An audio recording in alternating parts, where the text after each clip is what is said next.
Дедушка, а почему у города такое необычное название? О, это непростой рассказ, как и сам город. Его нужно понять.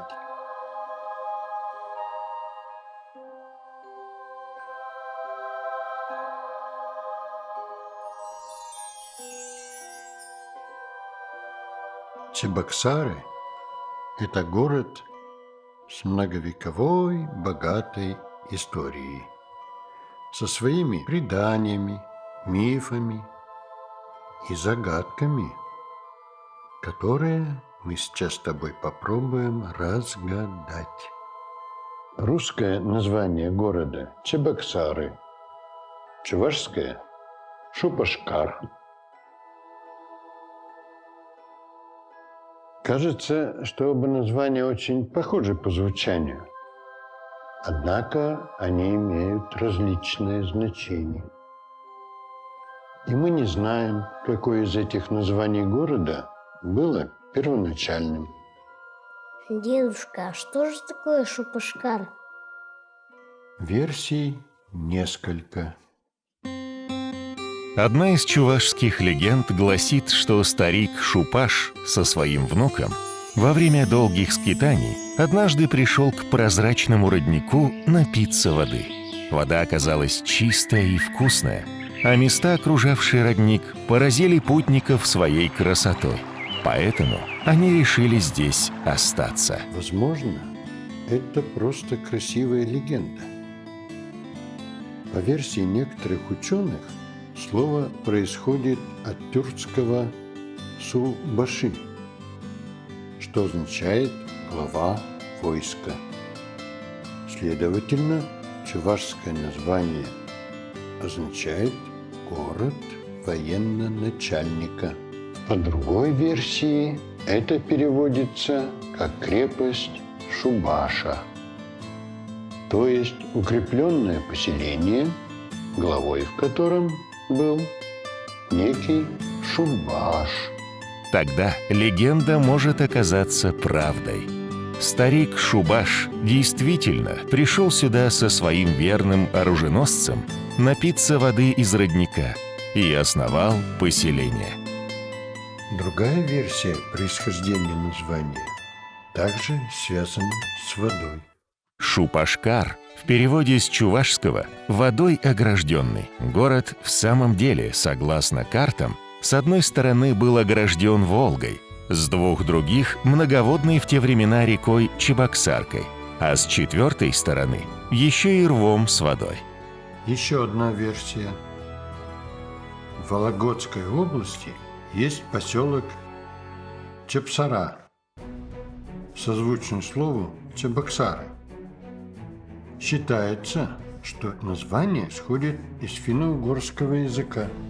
Слово «сара» имеет несколько значений – разветвление, развилка или приток. То есть, по этой версии, Чебоксары могут означать приток или разветвление реки Чеб. Ряд ученых, сравнивая названия населенных пунктов и речек верховых Чуваши, говорили о том, что Сары – это заводь, образующаяся в устье. То есть Сары – устье реки Чебоксарки, а составная частица Чабак – название рыбки типа окуня, которой в этом месте было в изобилии. Подтверждение этой версии можно встретить в словаре чувашского языка, составленного Ашмарином. Чабак в чувашском лещ, подлещик. Еще одна версия происхождения слова Чебоксары. По ней название составлено из двух слов – чебок и сари. Сари – это слово «сарай», «дворец». Перевода слова «чебок» нет, поэтому это, возможно, имя некоего Чебока, местного князя, который поставил себе в этом месте укрепленную резиденцию, а затем вокруг нее вырос небольшой город. Получается дворец, только уже не Шупаша, а Чебока. Вопросы вызывает и то, какое из названий, русское или чувашское, было первостепенным. Чебоксары – столица Чувашской республики. Но имя чувашской столицы она носила еще задолго до этого, середины XIX века. Огромное количество народных преданий создано чувашами о происхождении этого города. Сами чувашские крестьяне выделяли его среди других городов. Здесь, на этом месте, когда-то стояли древние чувашские кереметища, которым поклонялись наши предки. Одно из них, по преданию, находилось там, где сегодня Спасо-Преображенский монастырь, второе – на месте Веденского собора. И жили там Йомзи, Чебак и Сар. И когда пришли русские, говорится в легенде, поднялась сильная буря, и дух Керемети вылетел из этого места. По сегодняшним архивным разысканиям нам известно, что была и третья Кереметь, ее называли Малая Кереметь, на месте Геронтьевской пустыни. Вот треугольник, который можно провести от этих трех Кереметей, он покрывает историческую часть города. Таким образом, чуваши помнили о своем прошлом и сохранили это в народных преданиях. И что же из этого правда, дедушка? Сложно сказать. Споры идут и по сей день. Ты можешь выбрать ту версию, которая тебе больше нравится. Но знать должен все. Первые упоминания города Чебоксары в русских летописях относятся к маю 1469 года. Именно этот год принято считать датой основания города. Как определить дату основания Чебоксар? Вообще в урбанистике есть три основных подхода. Первый – это когда мы по археологическим находкам определяем, что вот с такого-то времени на этом месте жили люди. Второй способ, он самый простой, но он такой редкий-редкий. Это когда у нас есть точная дата основания города. И, наконец, третий, самый распространенный способ – это первое летописное упоминание города. И в этом году, в 2019, мы отпраздновали не дату основания города, мы отпраздновали дату первого летописного упоминания Чебоксар. 550 лет назад просто на данном месте остановилась рать Ивана Руно, которые заночевали здесь. Но археологические артефакты говорят о том, что люди жили здесь значительно раньше.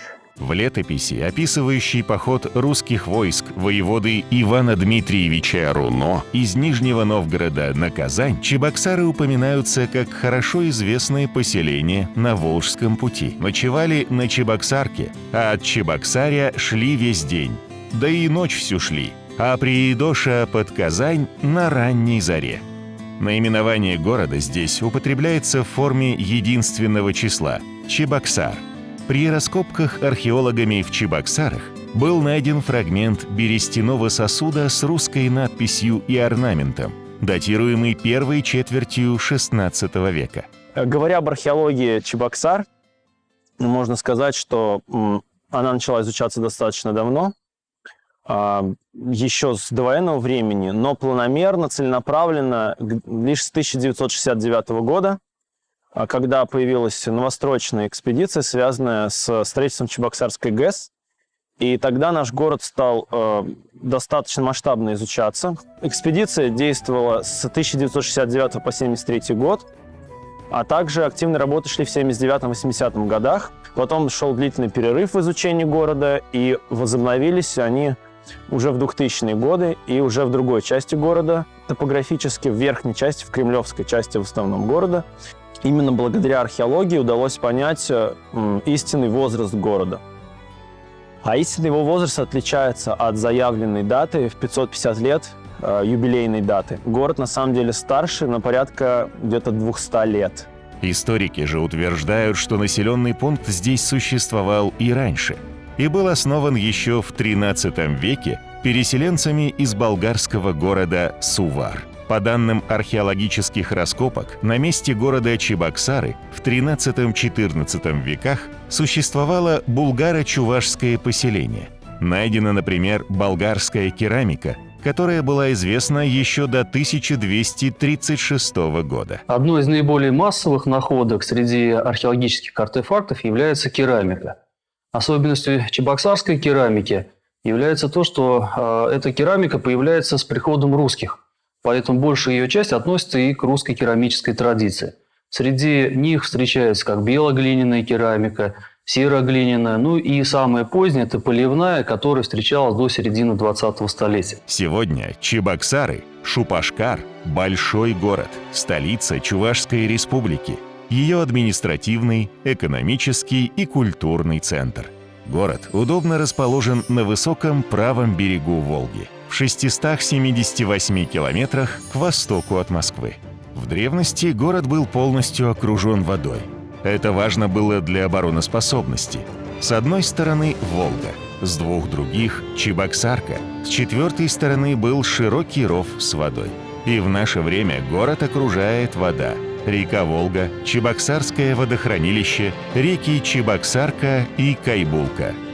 Сегодня Чебоксары – это крупный транспортный узел, в котором пересекаются железнодорожные, водные и автомобильные магистрали. По данным Чувашстата, численность постоянного населения города Чебоксары на 1 января 2018 года составила 502,3 тысячи человек. Площадь города – 250,9 квадратных километров. Общая протяженность границ города составляет 83,3 километра.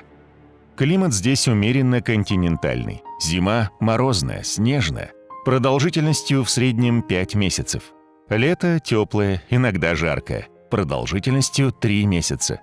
История Чебоксар делится на два этапа. Первый этап – это 12-13 века, когда здесь, в устье реки, в современной Чебоксарке, было основано болгарское поселение. Но, предположительно, здесь население занималось торговлей, обслуживало приезжающих караванов судов и тому подобное.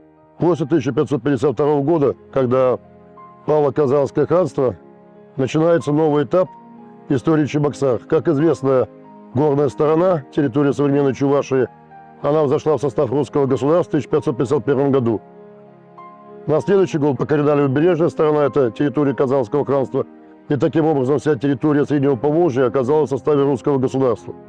Главенствующее положение в застройке занимал Кремль, расположенный на самой высокой и защищенной точке холма.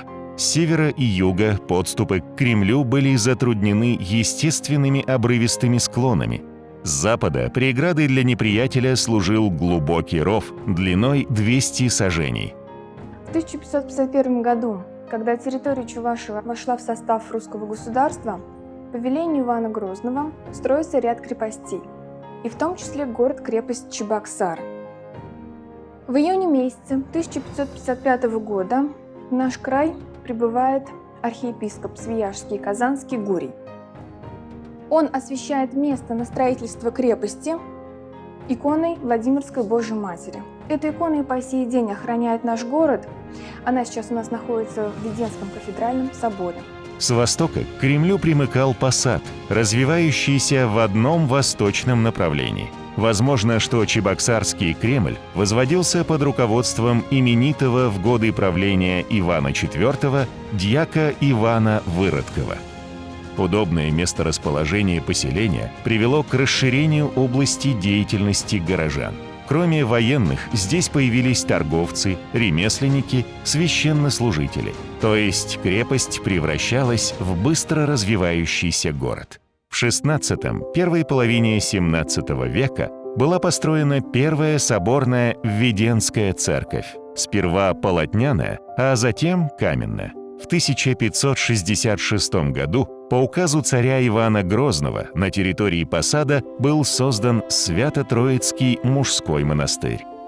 Наш монастырь был основан 1566 года и существовал до 1920 года, когда он был закрыт и разрушен. Постепенно монастырь восстановился. И молитвами и труды, конечно, нашего митрополита Варнавы, который первый, это его забота и с любовью он восстановил монастырь. Мы имеем более 200 прихожан, которые регулярно приходят на службу и в воскресной школе, где учатся около 100 человек, и дети, и взрослые. В XVI – первой половине XVII века в Чебоксарах построили еще Преображенский мужской монастырь, Николаевский и Благовещенский женские монастыри. Женский монастырь в крепости был основан в 1586 году. Он назывался и Никольским, и Иоанно-Предтеченским. Но судьба его сложилась печально. В 30-е годы XX века он исчез окончательно. Ну а из обломков женского монастыря был построен один из самых красивых домов жилого назначения советской эпохи – Вцыковский дом, как его называют в городе. В 1625 году в Чебоксарах насчитывалось 458 военнослужащих, а по данным 1646 года в посаде проживал 1661 человек мужского пола. К концу 17-го столетия военное значение отходит на второй план. В центре – торговля. Город стал известным торговым центром Поволжья. Развитие торговли, распространение православия и массовое крещение чувашского народа привели и к архитектурному расцвету города. Разрастались церкви и храмы. В городе развивалось и колокололитейное производство. Чебоксарские колокола были известны в России. С конца 17 до второй половины 18 века в истории градостроительства Чебоксар отмечен необычайный размах каменного строительства. В этот период были возведены основные памятники религиозного назначения и гражданского зодчества. Построены Вознесенская, Покровская, Воскресенская церкви. Церковь Михаила Архангела была построена в 1702 году. И она успела еще 2 года постоять рядом с крепостной стеной. Рядом с этой церковью находилась еще маленькая церковь Параскевы Пятницы, и единой для них была отдельная колокольня. К самым ранним образцам каменного гражданского зодчества Чебоксар относится здание, известное в литературе под названием «Дом купца Зелейщикова». Успение Богородицы – название этой церкви. В 1763 году она была построена на средства купца Дряблова. Эта церковь, к сожалению, пострадала. При создании Чебоксарского залива первый этаж ее был запечатан бетоном, поскольку считали, что вода поднимется выше и вокруг церкви будет вода. Осталась только основная часть Успенской церкви. По результатам первой ревизии 1723 года в Чебоксарах насчитывалось 1924 человека мужского пола. К концу XVIII века Чебоксары являлись самым крупным городским поселением на территории Чувашии. В 1722 году город посетил император Петр I. Для обеспечения торговых интересов России на Каспийском море и сдерживания турецкой экспансии в Закавказье Петром I в 1722-1723 годах был предпринят персидский поход. 15 мая 1722 года, провожаемый толпами народа под звуки военной музыки, звон колоколов и пальбу из пушек, Петр I в сопровождении жены Екатерины I и свиты, куда входили генерал-майор Головин, тайный советник Толстой возглавлял походную канцелярию, кабинет-секретарь Макаров, князь Кантемир, живописцы, ученые, танцоры, музыканты и другие, отправился из Москвы по рекам Москва и Ока в Нижний Новгород для соединения с основным караваном и далее до Астрахани. Императора сопровождали 2 батальона гвардии, личный конвой и 2 армейских полка со снаряжением. Для ускорения плавания по всему пути были приготовлены переменные команды гребцов из крестьян. Из походного журнала 1722 года известно, что в полдень 1 июня суда прибыли в Чебоксары, где произошла смена гребцов. Петр I сошел на берег и посетил дом местного купца, с которым беседовал около 15 минут. После короткой остановки караван продолжил путь, но был застигнут непогодой и заночевал у берега, а утром прибыл к новой хлебной пристани у деревни Козловка, где догнал галеру императора. Стоянка и здесь была недолгой. В 10 часу плавучий караван направился к Свияжску. Вероятно, купцом, которого посетил император, был один из братьев Игумновых. Игумновы входили в число крупных купцов Чебоксар. Братья Михаил и Алексей Федоровичи владели мельницами, винокуренными, солотопенными, воскобойными, кожевенными заводами. Торговали с заграницей, Сибирью, Архангельском, Астраханью, Петербургом и другими городами. В 1767 году императрица Екатерина II решила совершить путешествие по Волге из Твери в Симбирск. Она собиралась ознакомиться с состоянием дел в Поволжье, посетить прибрежные города, монастыри и достопримечательные места. 25 мая императрица прибыла в Чебоксары. Там ее встречал губернатор Казанской губернии Квашнин-Самарин, чебоксарский воевода и множество дворян. Во время краткого пребывания в городе Екатерина II посетила собор Троицкого монастыря и дом Соловцова. Чебоксары для меня во всем лучше Нижнего Новгорода. В фонде Чебоксарской воеводской канцелярии Государственного исторического архива Чувашской республики находится дело о проверке состояния погребов, заготовки съестных припасов в связи с предполагаемым проездом через город Чебоксары Екатерины II, о подборе и украшении в городе Чебоксарах дома для встречи и остановки императрицы. Через 31 год после Екатерины II, в 1798 году, в ходе путешествия на гужевом транспорте из Павловска в Казань, город Чебоксары дважды посетил император Павел I с сопровождавшими его старшими сыновьями Александром, будущим императором Александром I, и Константином. Цель поездки – смотр войск Оренбургской инспекции, в которую входили воинские части, расположенные в Оренбургской, Казанской, Уфимской и Пермской губерниях.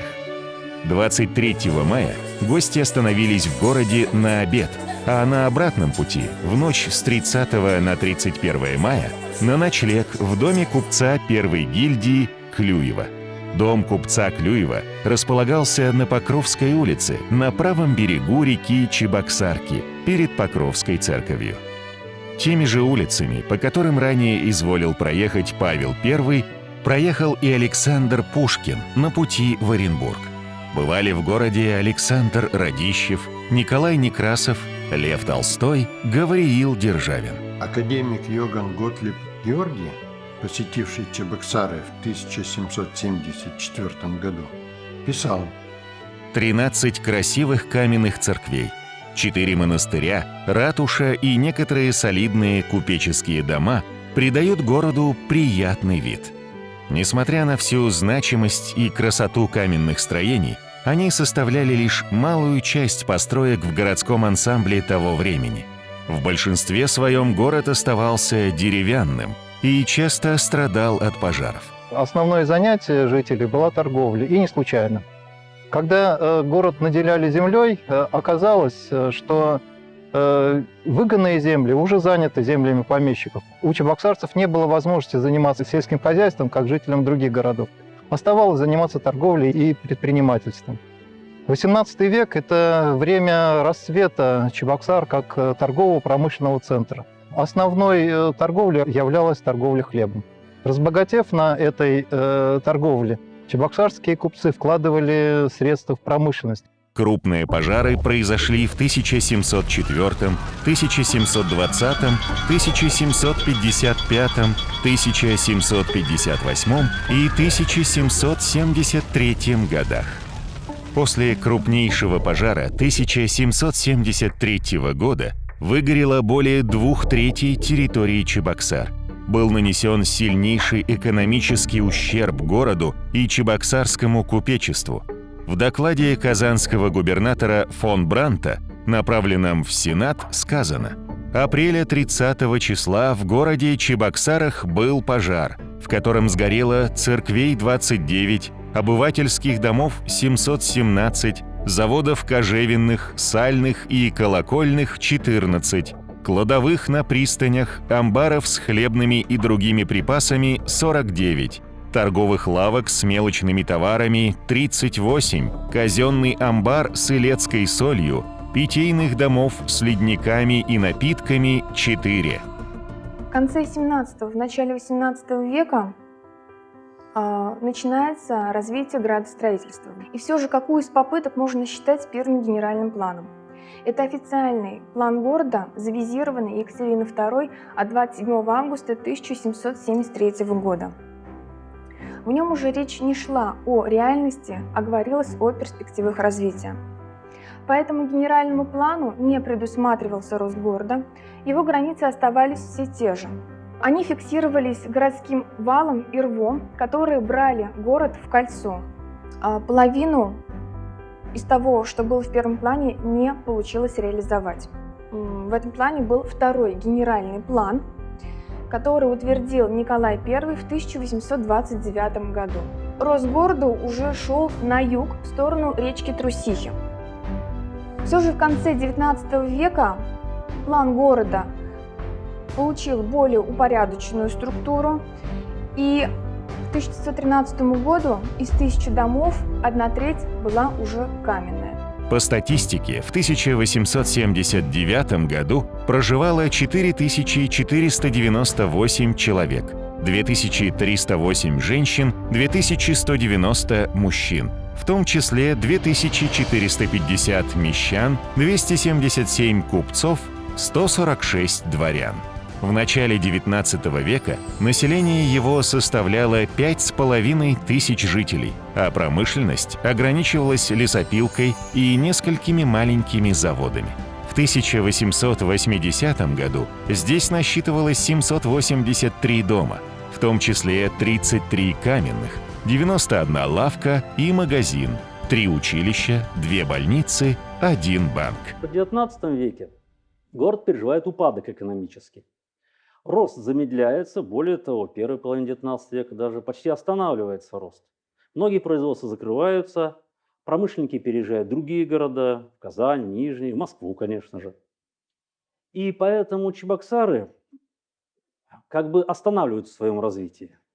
Интересно отметить, что в XIX веке название Чебоксары попадало во многие литературные произведения, как синоним такой российской захолустности, российского провинциализма. Интересно отметить, что у Салтыкова-Щедрина Михаила Евграфовича, знаменитому рассказе «Дикий помещик» боится, как бы его в Чебоксары не сослали. То есть, с одной стороны, захолустье, а с другой стороны, все-таки город был известен. На протяжении XIX века в городе были возведены всего одна каменная христорождественская церковь, 1897 год, несколько колоколен, взамен перешедших в ветхое состояние, здание тюрьмы, 1810 год, и здание духовного училища, 1847 год. Каменное жилищное строительство начинает оживать лишь на исходе века. К наиболее значительным постройкам этой поры относятся сохранившиеся до наших дней 4 строения, связанные с именами известных чебоксарских купцов Ефремовых. Ярким образцом богатого купеческого особняка конца XIX века является дом Ефремова, 1884 год, бульвар купца Ефремова, 10. В начале XX века в городе проживало 5,1 тысяч человек. Общая площадь территории вместе с пригородными селениями Геронтьевской Слободой, Лакреевкой, Усадкой, Набережной, Кнутихой, Будайкой, Селивановкой, Якимовым, Свечкиным составляла приблизительно 600 гектаров. А вот уже в 20 веке, в советское время, чебоксары действительно переживают свой бурный рост. Конечно, это связано с тем, что Чебоксары становятся столицей чувашской автономии. Сначала автономной области, потом автономной республики. И уже поэтому статус его повышается. И здесь строятся не только промышленные предприятия, но и значительное количество предприятий общественного, культурного сектора развития города. И город очень быстро начинает расти. Город активно застраивался. Были возведены трехэтажное здание главсуда и сохранившийся до наших дней дом крестьянина. В 1930 году были начаты работы по составлению первого в советский период генерального плана города. Проектирование велось Ленинградским и Горьковским филиалами Института урбанистики «Гипрогор». Ярким событием в 30-е годы стало строительство первого звукового кинотеатра «Родина». В 1940 году население города Чебоксары насчитывало уже более 40 тысяч человек. Были и трудные времена. 22 июня 1941 года войска гитлеровской Германии и ее союзников вторглись на территорию СССР. Началась Великая Отечественная война. В горвоенкомат стали приходить люди, желающие добровольно идти на фронт и защищать Родину. В Чебоксарах формировалась 324-я Верхнеднепровская краснознаменная стрелковая и 139-я Рославльская краснознаменная ордена Суворова стрелковая дивизии. Обе дивизии прошли тяжкий, но славный боевой путь. В их честь в городе названы улицы. В годы войны вся промышленность города работала на оборону.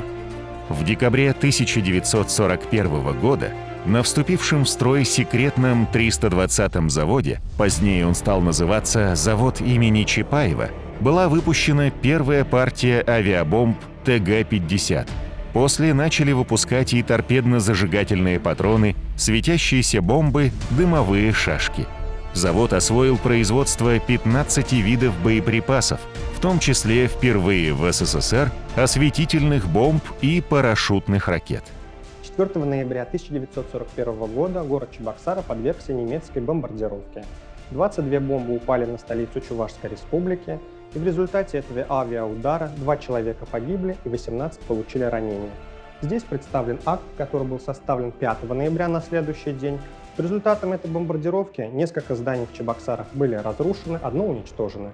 Это бывшее здание Народного суда. Наш народ преодолел все трудности, в том числе благодаря труду и самоотдаче жителей Чебоксар. Сегодня Чебоксары – самый крупный промышленный центр Чувашии. В нем размещено более 140 промышленных предприятий из самых разных областей – машиностроение, металлообработка, текстильная промышленность, энергетика, строительство. Чебоксары – признанная электротехническая столица России. Здесь сосредоточено большое количество электротехнических предприятий, обладающих собственной научной базой. Их продукция представлена практически на всех крупных электрических, гидравлических и атомных станциях мира. Одно из старейших и крупнейших предприятий электротехнического профиля не только в Чебоксарах, но и во всей России – Чебоксарский электроаппаратный завод. Он был создан на базе эвакуированных цехов Харьковского электромеханического завода и Ленинградского завода «Электрик».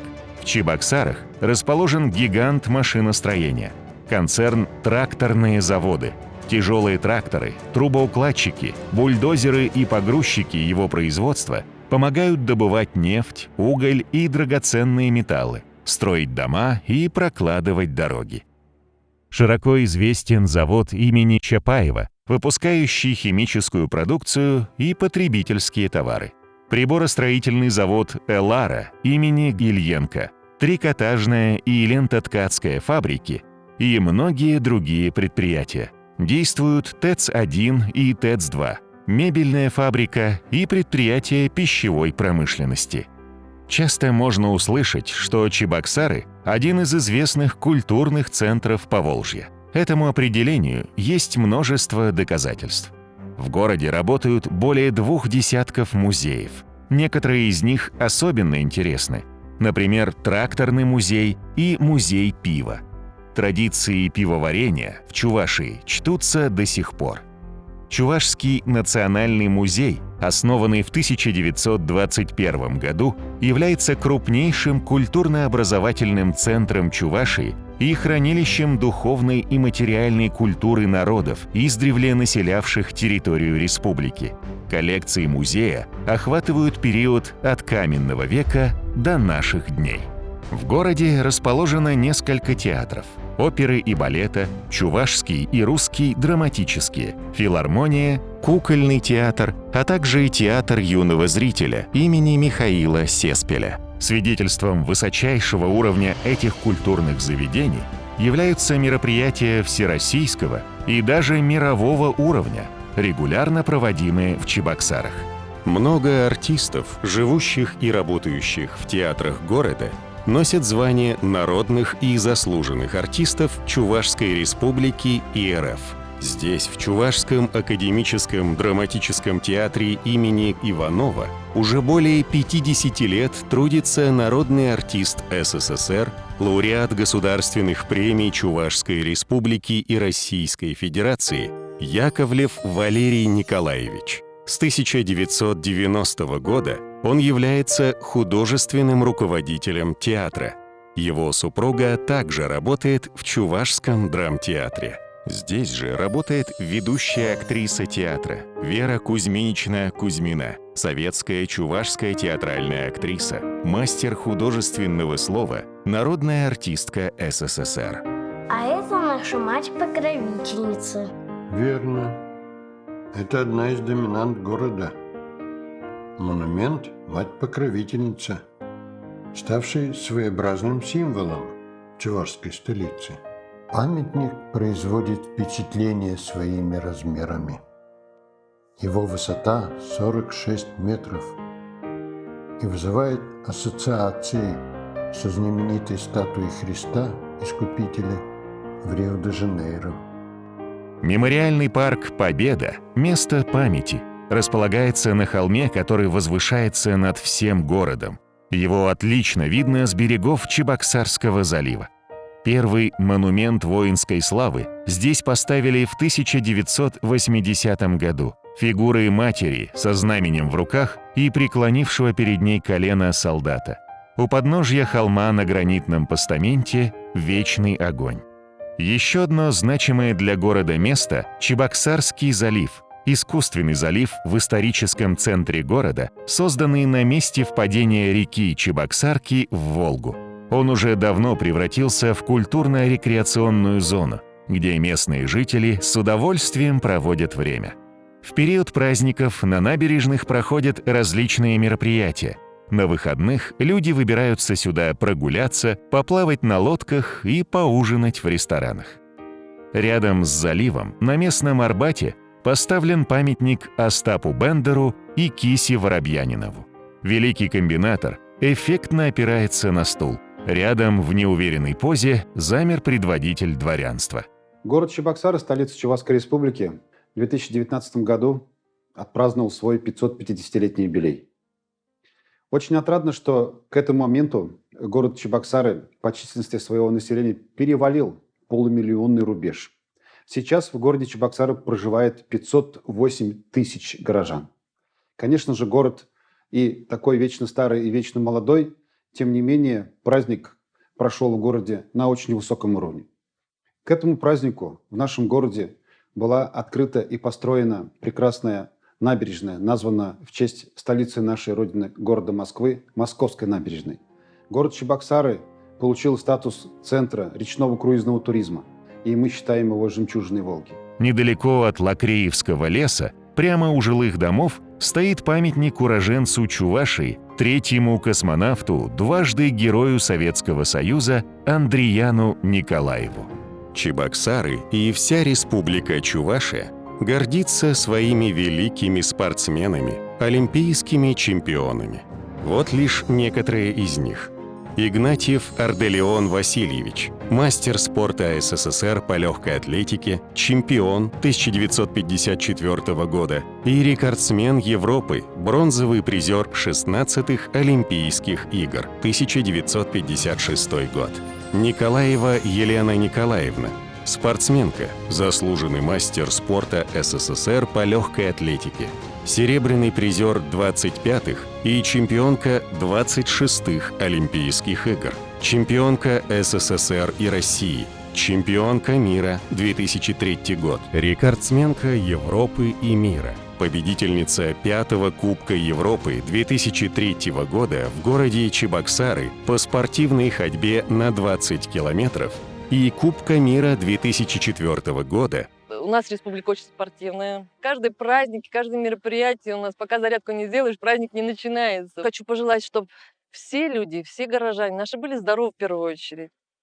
Занимались спортом, вдохновлялись достижениями наших спортсменов, потому что это спорт, это азарт, это эмоции. Есть в нашем городе и знаменитые врачи. Святослав Николаевич Федоров, офтальмолог, глазной микрохирург, доктор медицинских наук, профессор, член-корреспондент Российской академии наук, академик Академии медицинских наук Российской Федерации. Имеет множество наград и почетных званий.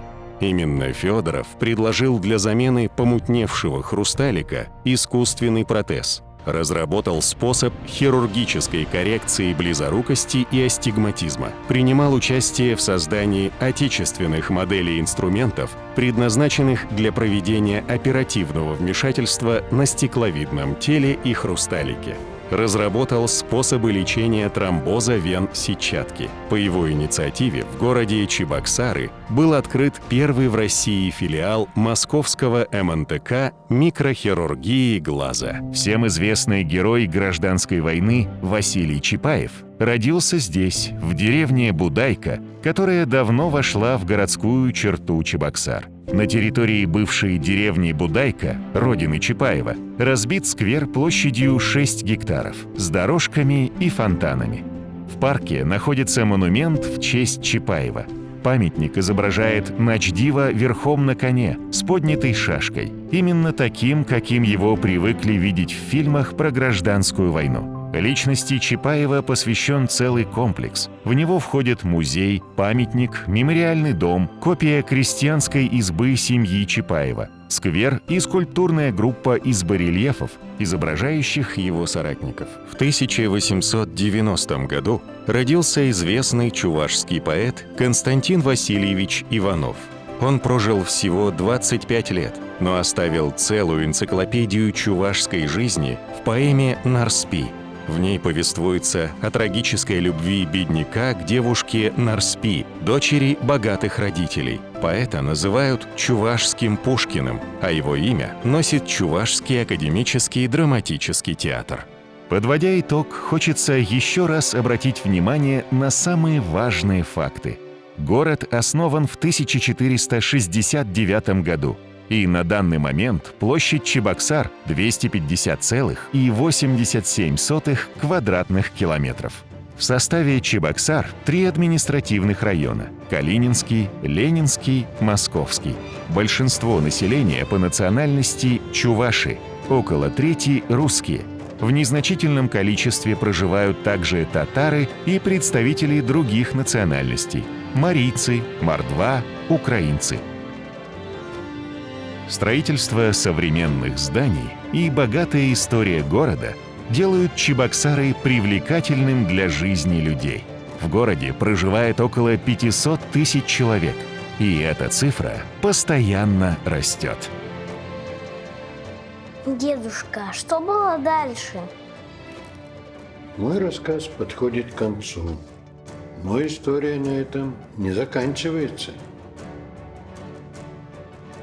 Дальше дело за тобой.